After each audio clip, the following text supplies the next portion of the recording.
Hi, I am Tyler Wyatt, and this is my very first discussion board video. This is actually the fourth time I've done this because I've lost every other time. But I'm going to talk about the importance of Christianity in the founding of this nation. First and foremost, I had no idea that this was such a highly debated topic. There are some people that believe that Christianity plays no part in founding America, and there is a handful of people who wholeheartedly believe that Christianity is the founding basis of this nation.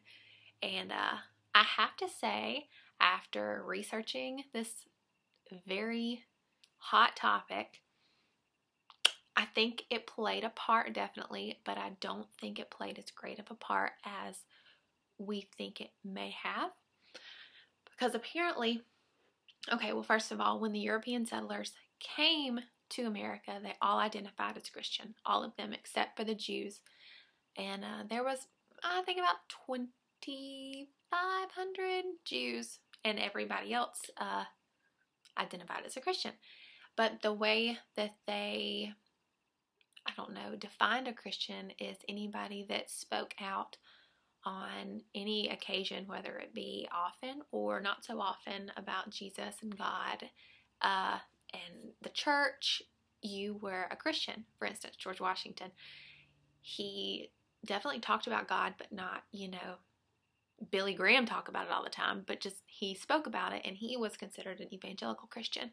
It's kind of bizarre to see how they viewed an evangelical Christian and then how we view evangelical Christians. It's, very different. And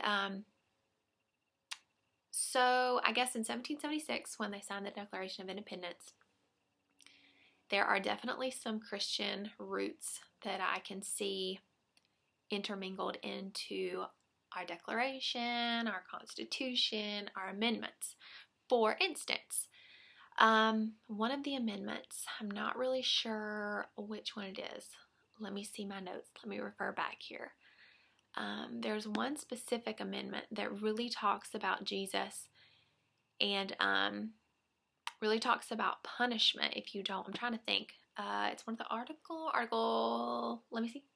Article 38 definitely talks about offenses against God and how they are subject to punishment by the magistrate, which nowadays is a big deal, and back then was just as much of a big deal.